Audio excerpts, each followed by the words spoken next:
Yeah, today I thought I would take some time to explain one of the stories that I'm going to tell and give a little bit of a prelude to that story. Basically, it's this.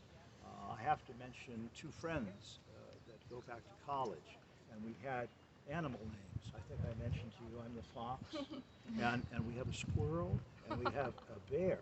Okay, so and we have others, but those are the three main characters that fit into Dr. Near. So it's important to let you know a little bit about them, so that when you hear about how I benefited from Dr. Near and shared it with my animal friends, it makes more sense. So the squirrel is named Paolo, his professional real name. We dubbed him the squirrel because he's furtive and surreptitious and flits about. And he has a tendency to laugh uproariously and hilariously at the slightest notion. Sometimes at things that aren't even funny. But when Paolo starts laughing, he becomes convulsive and asks to fall to the ground. Kind of like that. But she's already fallen to the ground. Yeah, right. That's called reverse engineering, right? So and the bear is on the other opposite end of the spectrum. He's 350 pounds and is very stoic and very bear-like.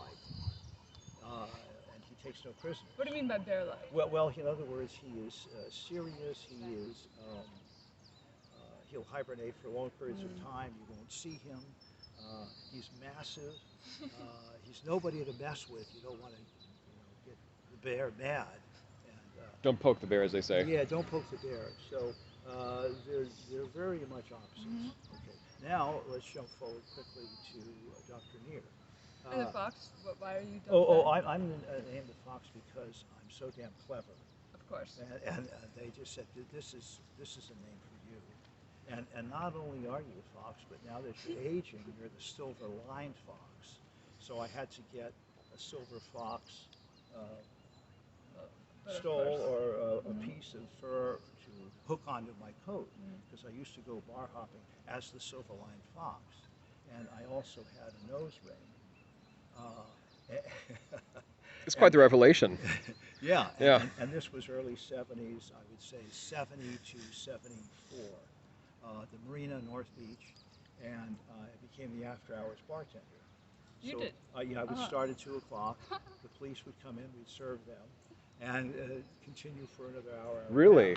Yeah, playing pool. What would they like to order? That's wild. They always wanted straight-up shots, and one or two quick ones. Jack Daniels, or Jim Beam. They're pretty much, standard drinkers and straight shots. So anyway, going back to the story, Dr. Near was my father's eye doctor. And my father was training himself to get away from his spectacles. And Dr. Near was giving him these outrageous exercises where he would revolve his eyes in every direction, circulate, have the pupils go in circles, one direction then the other, look up and down, and it was hilarious. It was really hilarious to watch him do this. So I can't believe he permitted it. this is strange going on over here. Oh, very interesting. Yeah. Well, it's a separate reality. Maybe we better turn the camera on. We have to see a quick peek. Oh, A repeat. peek of the cheek. I don't know if you want to see that. I think it's more fun for that to be left to the imagination of our viewers, and also so that we will continue to have viewers. Okay. That would be a great way to have a channel demonetized, so to Okay, speak. 1, 2, 3. And one more for Leslie. Everything on screen right now is rather easy on the eyes, so let's. I would love to keep it that way. Okay, so back to let's see. Okay. My father said to me, you need to go see Dr. Near because you've been complaining about eye stress.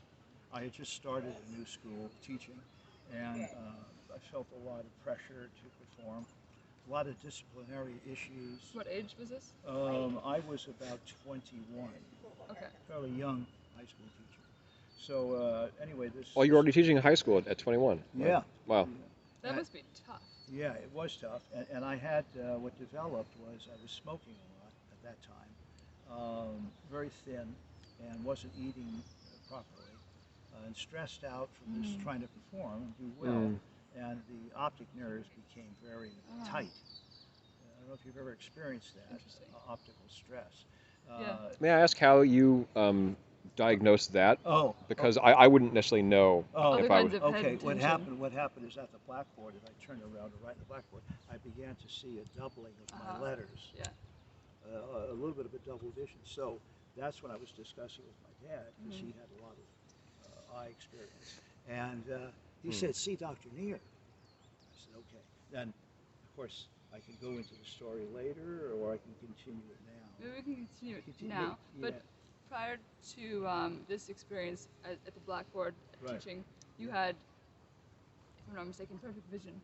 Yes, 2020. The vision was still good. It's just that periodically I would notice them at the blackboard for some reason, and that was how I understood what was going on, and it bothered me.